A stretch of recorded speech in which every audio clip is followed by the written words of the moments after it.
آج کل کے ڈیجیٹل دور میں ہم اپنا کتنا سارا ڈیٹا کمپنیوں کے حوالے کر دیتے ہیں نا؟ چلیں دیکھتے ہیں کہ آئی ٹی کنٹرولز اس اعتماد کو کیسے قائم رکھتے ہیں۔ کبھی سوچا ہے کہ ہماری پسندیدہ آن لائن دکان کیسے کام کرتی ہے؟ وہاں ہونے والا ہر کلک، ہر خریداری، ہر چیز، سب کچھ ایک بہت ہی پیچیدہ آئی ٹی سسٹم پر منحصر ہوتا ہے۔ لیکن دیکھیں، اس طاقت کے ساتھ ایک بہت بڑا خطرہ بھی جڑا ہے۔ یہ سسٹمز جتنے طاقتور ہیں، اتنے ہی نازک بھی ہو سکتے ہیں۔ تو چلیں ذرا گہرائی میں اترتے ہیں اور سمجھتے ہیں کہ یہ ڈیجیٹل نروس سسٹم آخر اداروں کے لیے اتنا بڑا رسک کیوں بن سکتا ہے۔ جیسا کہ اس اقتباس میں کہا گیا ہے، آئی ٹی سسٹمز کمپنیوں کے لیے بالکل ویسے ہی ہیں جیسے ہمارے جسم کے لیے خون کی شریانیں۔ ان کے بغیر کوئی بھی کام نہیں ہو سکتا، سب کچھ ٹھپ ہو جائے گا۔ اور اس کا سیدھا مطلب یہ ہے کہ اگر اس سسٹم میں ذرا سی بھی گڑبڑ ہو جائے، چاہے وہ چھوٹی سی خرابی ہو یا کوئی بہت بڑا مسئلہ، تو اس کے نتائج بہت سنگین ہو سکتے ہیں۔ تو سوال یہ ہے کہ کمپنیاں خود کو ان خطرات سے بچاتی کیسے ہیں؟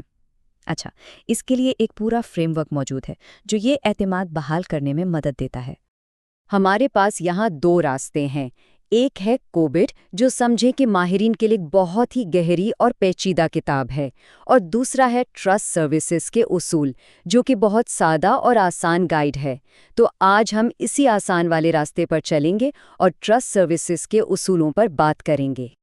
اور اس گائیڈ کی سب سے اہم بات یہ ہے کہ یہ آئی ٹی کے خطرات سے نمٹنے کے لیے صرف 5 بنیادی اصولوں پر کھڑی ہے۔ سب سے پہلا اور سب سے اہم اصول ہے سیکیورٹی۔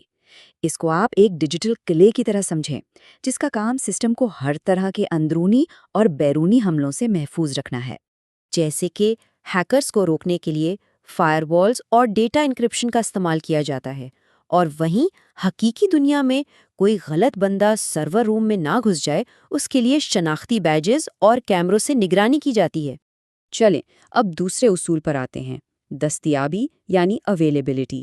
اس کا سیدھا سا مطلب یہ ہے کہ جب بھی سسٹم کی ضرورت پڑے، وہ چل رہا ہو، دستیاب ہو۔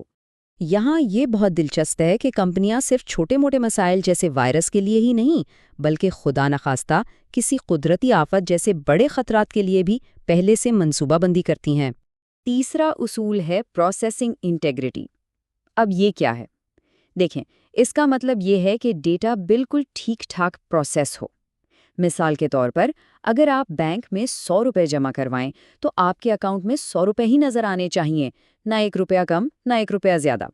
تو اس سے یہ بات سامنے آتی ہے کہ یہ کنٹرول صرف بڑے بڑے ہیکرز کو روکنے کے لیے نہیں ہوتے، بلکہ ان کا کام چھوٹی چھوٹی انسانی غلطیوں کو پکڑنا بھی ہے، جیسے کہ ڈیٹا انٹری میں کوئی غلطی ہو جائے۔ کبھی سوچا ہے کہ کمپنیاں ہمارے ڈیٹا کا کرتی کیا ہے؟ چوتھا اصول یعنی آن لائن پرائیویسی اسی اہم سوال کا جواب دیتا ہے۔ یہ اصول ای کامرس کی دنیا میں بہت ہی زیادہ اہم ہے۔